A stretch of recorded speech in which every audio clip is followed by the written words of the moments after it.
Washington State. Early spring. The forests are still wet from the last thaw and the mountains hide under a crown of mist. For most people, it's an ordinary Thursday morning.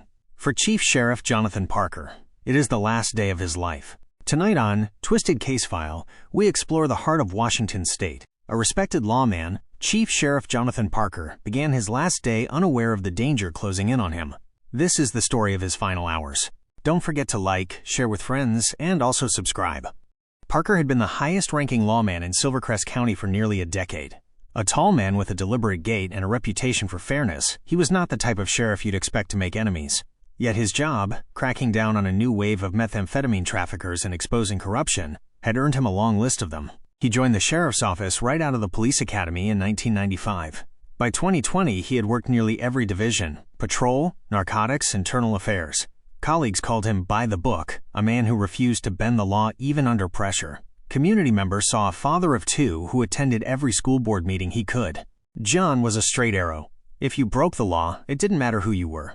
He'd come after you. That's the kind of sheriff he was. Silvercrest County is a mixture of sprawling rural farmland and pockets of suburban growth. For decades, its sheriff's office operated quietly, but a recent spike in synthetic drug activity changed that.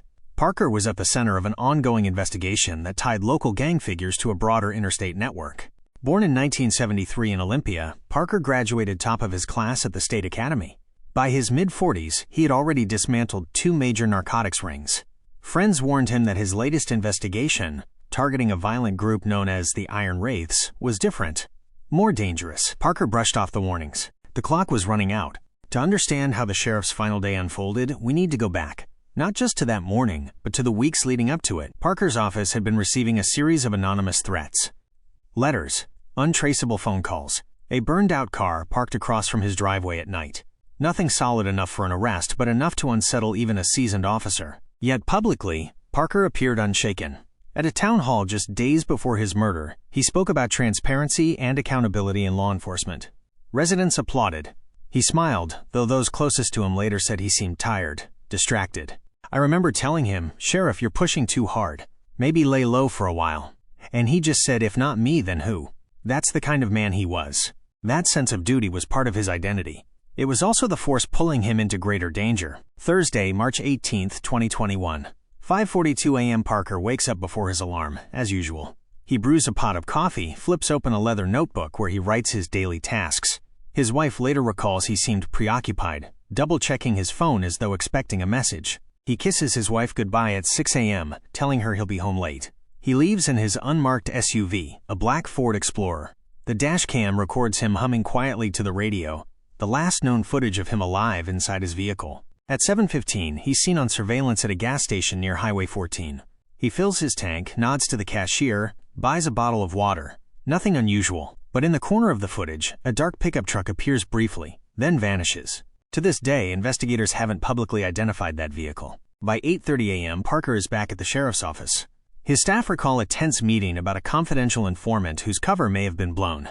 Parker instructs deputies to increase patrols around known gang hangouts. He personally makes several calls to neighboring counties, coordinating surveillance. Shortly before noon, Parker steps out to grab lunch from a local deli. He orders a turkey sandwich and sweet tea. The server, who knew him by name, later described him as, quote, friendly but distracted, like he was thinking about something else entirely. He smiled, but it didn't reach his eyes. He looked worried. From that point on, the timeline becomes murkier. Phone records show several short calls to a confidential number. CCTV shows him leaving the office at 1:15 p.m. alone. His destination is still unknown. Investigators later piece together his path from cell tower pings, but gaps remain. Somewhere between 6 o'clock and 10 p.m., Parker vanishes from public view. Thursday, March 18th. Afternoon. Chief Sheriff Jonathan Parker is a man in motion. Meetings, phone calls, errands. Yet to those who saw him that day, something felt different. Security logs place Parker in his office until 1:11 p.m.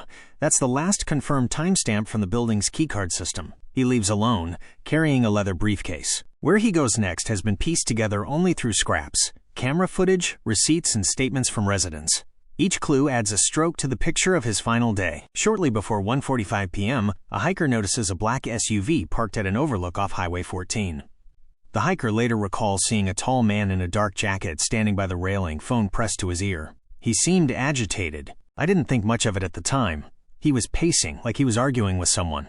Only later, when I saw his photo on the news, did I realize who it was. Cell tower data confirms Parker's phone was in that area between 1:42 and 1:57 p.m.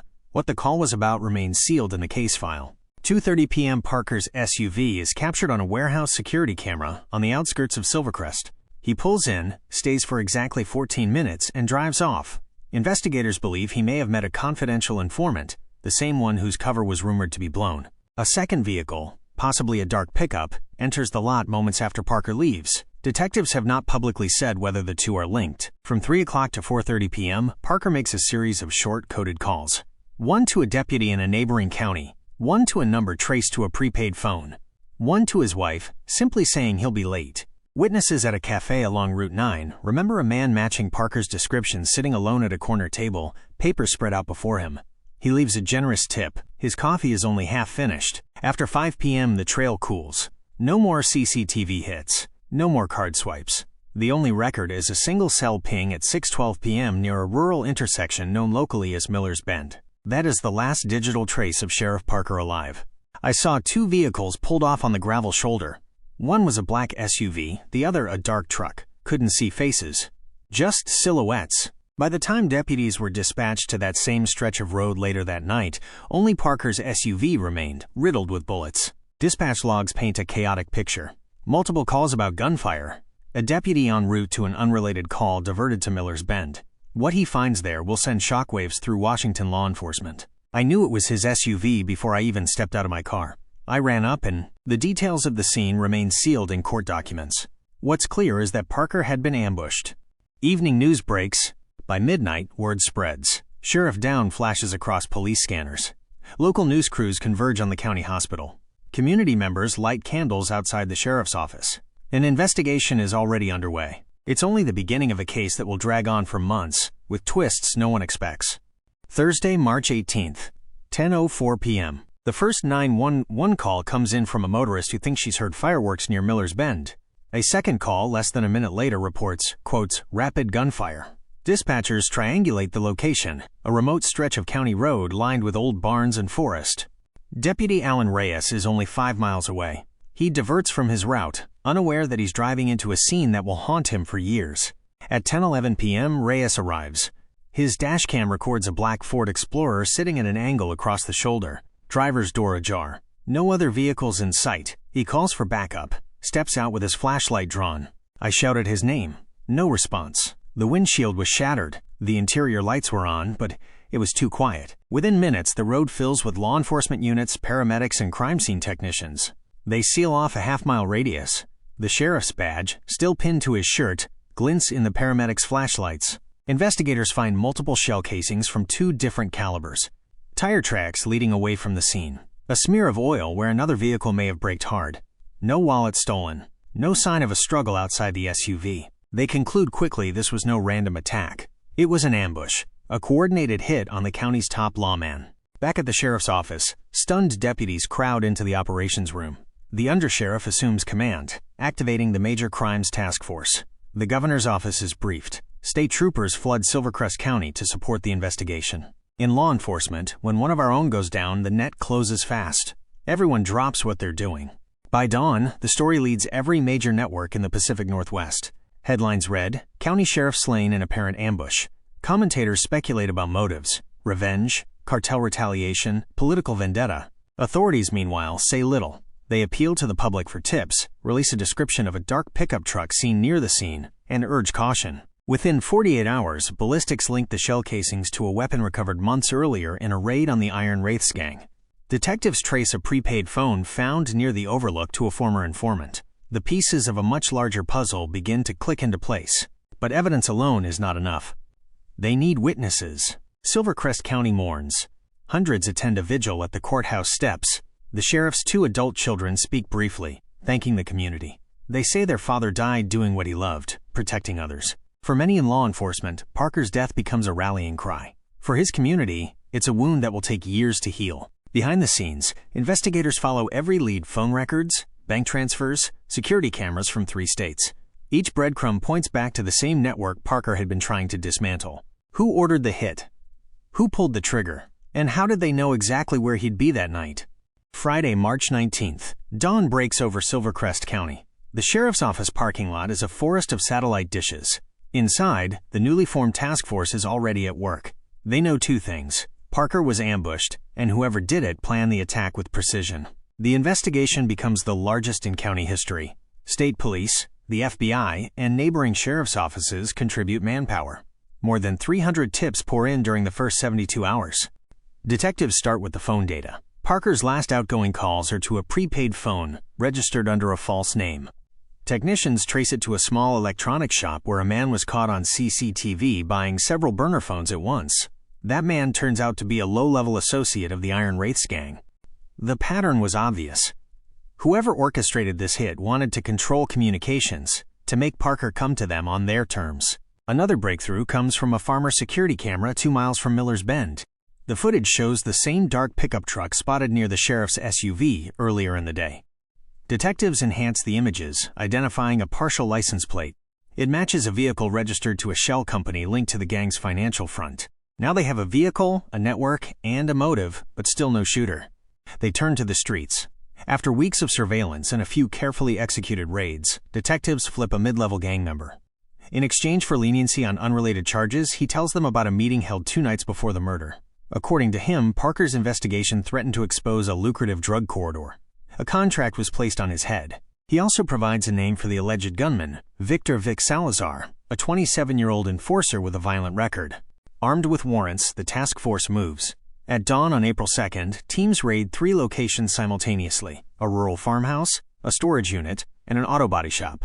Salazar is taken into custody without incident. In his truck, they find ammunition matching the casings from the crime scene. Over the next month, 2 more suspects, a financier and a lookout, are arrested. Prosecutors charge them with first-degree murder, conspiracy, and weapons violations. Court documents allege the trio planned the ambush for weeks, using insider information from a corrupted informant to lure Parker into a vulnerable location. The trial draws national attention.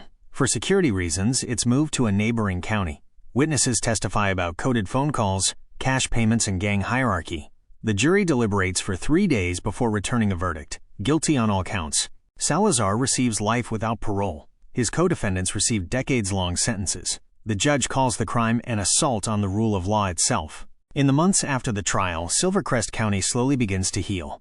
A new sheriff is appointed. Road signs are erected in Parker's honor. Scholarships are established in his name for local students interested in law enforcement.